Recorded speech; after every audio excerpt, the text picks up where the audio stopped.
Hello everyone, and welcome back to my channel. I'd love it if you could leave a comment letting me know where you're listening from around the world. Also, don't forget to like and subscribe if you're enjoying this video. Story 1. Babysitting had always been a way to make easy cash.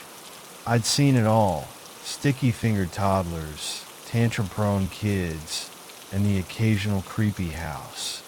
But the Thompsons' place? This was different.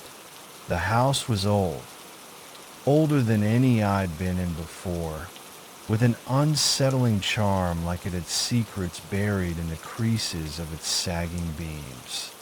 The floors groaned under my weight, and the faded floral wallpaper seemed alive, rippling slightly when the air shifted. Maybe it was just a draft. That's what I told myself. Anyway, Lily, their 6-year-old, was adorable in the way only kids with big doe eyes and a faint lisp can be. She was sweet but oddly serious for her age. The first thing she showed me when I arrived was her doll collection. I hated dolls. Really hated them. There were dozens of them. Porcelain faces frozen in expressions that could be mistaken for innocent smiles or sinister grins, depending on the light. They lined her shelves, sitting in neat little rows, their lifeless eyes staring at everything and nothing all at once. "You like them?" she asked, tilting her head the way kids do when they're testing your honesty. "They're nice," I lied. She giggled, as if she knew. After dinner and a bedtime story, I tucked Lily in. She clutched her favorite doll, a slightly bald one with a faded pink dress, close to her chest, and mumbled something I couldn't quite catch. "What was that, sweetie?" I asked. "She talks to me," Lily whispered, her voice so soft I almost missed it. "Who talks to you?" Her eyes flicked to the wall, then back to me. "The lady." I didn't know how to respond to that, so I just kissed her forehead and left the room, the creak of the door closing behind me feeling heavier than it should have. Downstairs, I curled up on the couch with a book. The house was too quiet, the kind of quiet that feels like a held breath. I was halfway through a chapter when I heard it, a whisper. At first, it was faint, almost indistinguishable from the rustle of leaves outside. I figured it was Lily, maybe talking in her sleep. Kids do that sometimes, right? But as I listened closer, my stomach tightened. It wasn't coming from upstairs. The sound was sharper now, like words being dragged out of the air itself. "Anna, my name."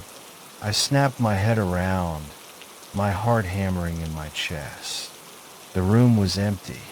The front door was locked, the windows closed tight. Still, the whisper persisted. "Anna, Anna." It wasn't a child's voice. It wasn't even human.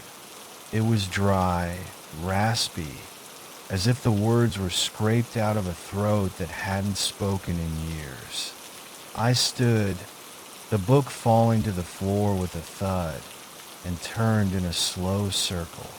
My eyes darted to the corners of the room, the dark spaces where the light from the single lamp didn't quite reach. Nothing. The whispering grew louder, insistent, as though whatever was making it wanted me to answer. "Who's there?" I called, my voice trembling. The reply wasn't immediate, but when it came, it chilled me to the bone. "Help me." The sound wasn't coming from Lily's room. It was coming from the walls. I stood frozen, the voice still echoing in my ears. My name, the plea for help. It all felt impossibly close, like the walls themselves were alive, breathing the words into the room. I didn't want to move, but I had to check on Lily.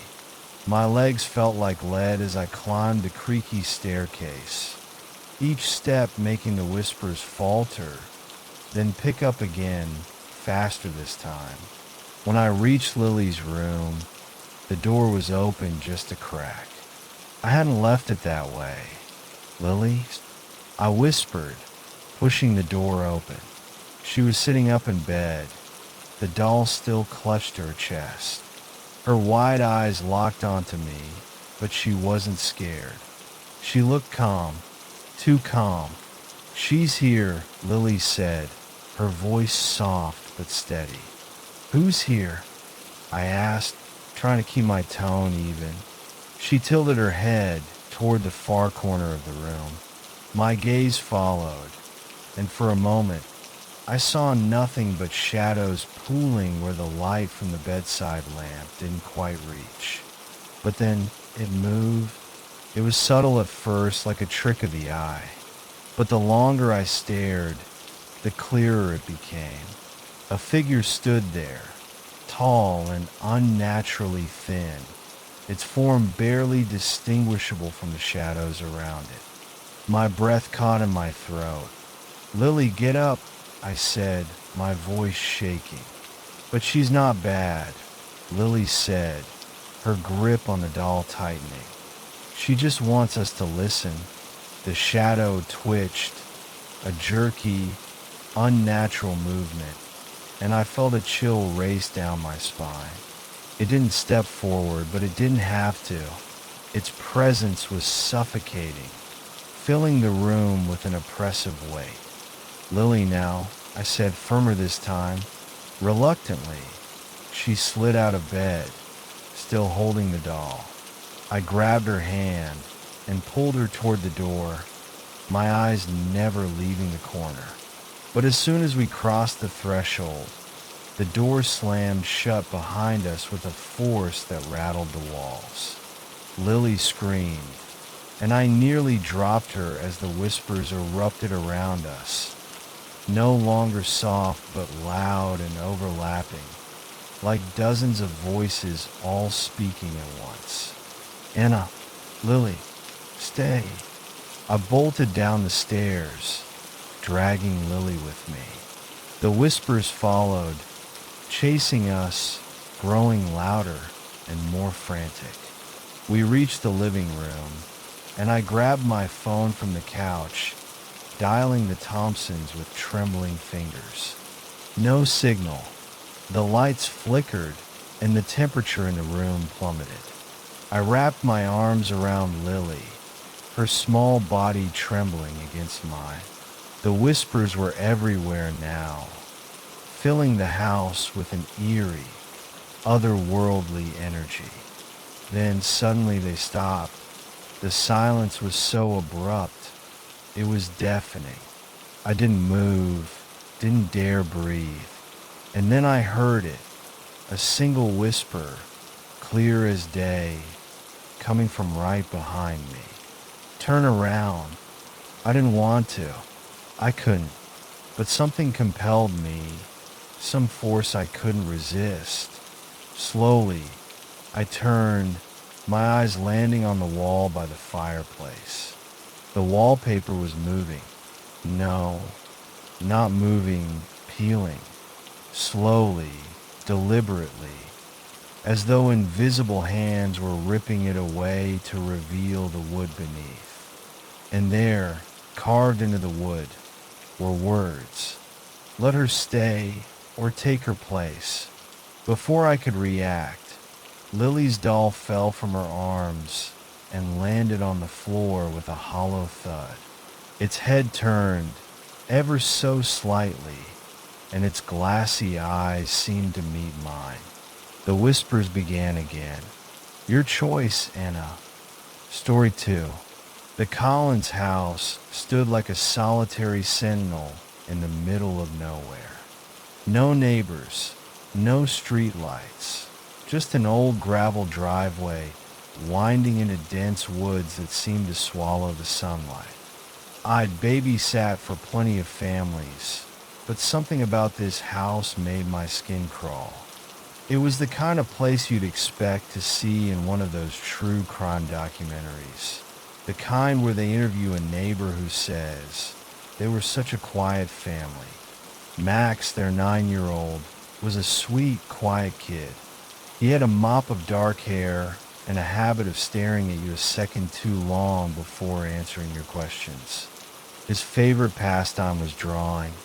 The fridge was covered in his sketches of animals, trees, and the occasional spaceship. The evening started uneventfully enough. I fed Max, watched him draw a few pictures, and tucked him into bed by 8:30 p.m. By 9, I was on the couch scrolling through my phone. That's when I noticed it, a red balloon.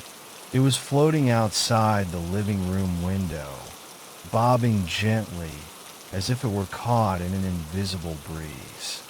I frowned. There were no kids nearby, no reason for anyone to be outside. It wasn't even Halloween. I went to the window and squinted into the darkness. The woods beyond the yard were still. No movement, no wind. The balloon seemed almost alive, its glossy surface reflecting the dim light from the living room. I told myself it was probably just a prank. Maybe some kid from school knew Max lived here and thought it'd be funny to scare the babysitter. Still, I locked the doors. When I returned to the couch, my stomach dropped. The balloon was inside. It hovered silently near the couch, its string hanging limp. My breath hitched. I didn't hear a door open. I didn't hear a window creak. How the hell had it gotten inside? Max! I called out, my voice trembling. He appeared at the top of the stairs, rubbing his eyes. What's wrong? Did you bring this in? I asked, pointing at the balloon. Max shook his head, his face pale. The clown brought it, he whispered. My heart stopped. What clown? Max didn't answer. He just pointed toward the hallway, where the shadows seemed thicker than they should have been. I stared at the hallway, my pulse pounding in my ears. The air in the house felt heavy, like it was pressing down on me. Max, stay here, I whispered, though my own legs felt like jelly. No, he said, gripping the banister. Don't go. He doesn't like it when you look for him. Who doesn't like it? Max didn't answer. Instead, he pointed again, his finger trembling. The lights flickered, casting the room into a strobe-like horror. For a split second, I thought I saw movement, a shape at the edge of the hallway. It was just a flicker, a trick of the light, but it was enough to send me running. Max, come with me, I said, grabbing his hand. We ran to the kitchen, where I grabbed the biggest knife I could find. The balloon followed us. It didn't float lazily anymore. It bobbed with purpose, as if it were alive, as if it were hunting us. Stay behind me, I told Max, though my voice was shaky. We huddled in the corner, the knife gripped so tightly in my hand that my knuckles turned white. The house was silent except for the faint creak of the floorboards. Then I heard it, a low chuckle. It wasn't coming from the hallway. It was coming from everywhere, as though the walls themselves were laughing. A figure appeared at the edge of the hallway. At first, I thought it was just my imagination, but no. It was there, a man in a faded clown costume. His suit was dirty and torn, his painted smile too wide, and his eyes were hollow. Not just dark, but empty, like two black holes sucking in the light. He didn't move. He just stood there, staring at us, his head tilting ever so slightly, as though studying us. I wanted to scream, but my voice caught in my throat. The knife in my hand felt useless. Why is he here? I whispered to Max. Max was crying now, his little shoulders shaking. I didn't mean to invite him, he sobbed. He said he'd only stay for a little while. What are you talking about? I demanded, but there was no time for answers. The clown took a step forward, his movements jerky, almost puppet-like. The balloon drifted closer, brushing against my shoulder like a cold hand. I dialed 911, my fingers trembling so badly I almost dropped the phone. Please, I begged the operator. There's someone in the house. The clown was closer now, his grin impossibly wide. And then he was gone. I blinked, and the hallway was empty. The balloon dropped to the floor, deflated and crumpled. When the police arrived, they searched the house but found no sign of forced entry, no footprints, nothing. The officers exchanged skeptical looks, but I could tell they thought I was just a paranoid babysitter. As they left, one of them picked up the deflated balloon from the couch and handed it to me. Looks like your intruder left you a present, he said with a smirk. I didn't laugh. I just stared at the balloon, its surface now smeared with what looked like dried blood. I never babysat for the Collins family again, and to this day, I can't look at a red balloon without feeling a cold hand on my shoulder. Story 3. I've babysat for plenty of families, but the Smiths were different. They had that wholesome vibe, the kind of family that smiled too wide and said all the right things, but something about them felt just a little off. Their house was old, Victorian style with creaky floorboards, crooked doors, and a chill that seemed permanent. They hired me to watch their 3-year-old daughter, Ellie, who, despite her angelic curls and giggles, had an unnerving habit of staring at empty corners. The first thing Mr. Smith told me was about the basement. Never open that door, he said, his tone light, but his eyes dead serious. It stays locked for a reason. I laughed awkwardly, thinking it was some kind of joke. No problem. I'll steer clear. Mrs. Smith chimed in, her voice saccharine sweet. We don't even go down there. It's just storage. And besides, Ellie's bedtime is at 8, so you won't have any trouble. Storage my ass. I didn't need to ask why it was locked because I figured it didn't matter. But looking back, I should have pressed them. That night, Ellie was surprisingly easy. She played with her blocks, watched cartoons, and didn't fuss when I tucked her in. By 8:30, I was on the couch, scrolling through my phone and munching on chips. It was almost boring until I heard it, a thump. At first, I thought it was the pipes. Old houses make noise, right? But then came another sound like something being dragged. I paused my scrolling, straining to listen. The sound was coming from the basement. I reminded myself of Mr. Smith's warning, don't open the door. I was about to ignore it when I heard something else, faint and muffled, but unmistakable. A cry. It sounded like a child, weak and desperate. I froze, my stomach knotting. Ellie was upstairs, fast asleep. That cry couldn't have been hers, could it? I grabbed my phone and headed toward the staircase. The basement door was at the bottom, looming like a bad idea. With each step, the cries grew louder, more frantic. The door was locked, just like they said it would be. But on the wall next to it, I noticed a hook holding a small silver key. I hesitated, gripping it tightly, my mind screaming at me to stop. But what if someone was down there? What if Ellie wasn't the only child in this house? My hands trembled as I turned the key. The lock clicked, and the door creaked open.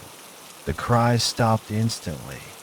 The smell hit me first, damp, rotten, and metallic like a wet coin pressed against my nose. The stairs were narrow and steep, and my flashlight barely penetrated the thick darkness below. "Hello," I called out, my voice shaking. No answer. The basement was larger than I'd expected. The walls were lined with peeling wallpaper, and the floor was scattered with old toys, wooden blocks, a headless doll, a toy car with wheels missing. Broken furniture loomed in the shadows, their jagged edges making grotesque shapes against the walls. I stepped further in, my sneakers crunching on something brittle. "Who's down here?" I said louder, trying to sound braver than I felt. That's when I saw it, a shadow darting across the far wall. It moved fast, too fast to be a trick of the light. I froze, gripping my flashlight like it could protect me. "Who's there?" A low growl echoed from the corner. It wasn't human. It was deep, guttural, like the sound a predator makes when it knows you're trapped. My flashlight flickered as I swung it toward the noise. That's when I saw them. Eyes, glowing, yellow, and unblinking, staring at me from the darkness. The shape attached to those eyes was twisted, like something that once resembled a person but had been stretched and contorted into something else. Its arms were too long, its fingers too sharp, and its head, it tilted in a way that made my stomach churn. It took a step forward, and I stumbled back, nearly tripping over a pile of toys. My heart was pounding so loud I thought it would burst. I bolted up the stairs, slamming the door shut behind me and locking it with shaking hands. My breath came in gasps as I pressed my ear to the door, listening for any sound, any hint that it had followed me. Silence. I didn't dare go back down. When the Smiths came home, I told them everything. Mr. Smith's face darkened, and Mrs. Smith's smile faltered, but they quickly regained their composure. "Oh, the old basement can be spooky," Mrs. Smith said, brushing it off with a laugh that didn't reach her eyes. "I'm sure it was just your imagination." But as I grabbed my coat, Ellie wandered into the room, clutching a piece of paper. She handed it to me, smiling as she said, "I drew this for you." My blood ran cold. The drawing was crude, but unmistakable. A creature with glowing yellow eyes, long arms, and sharp fingers standing at the bottom of the staircase. I looked at Ellie, who giggled and whispered she likes to watch people from the dark. That was the last time I babysat for the Smiths. Sometimes, late at night, I dream of those yellow eyes and the growl that shook my bones. I never told anyone else about it, but deep down I know I didn't imagine it. Whatever was in that basement is still there, waiting, watching.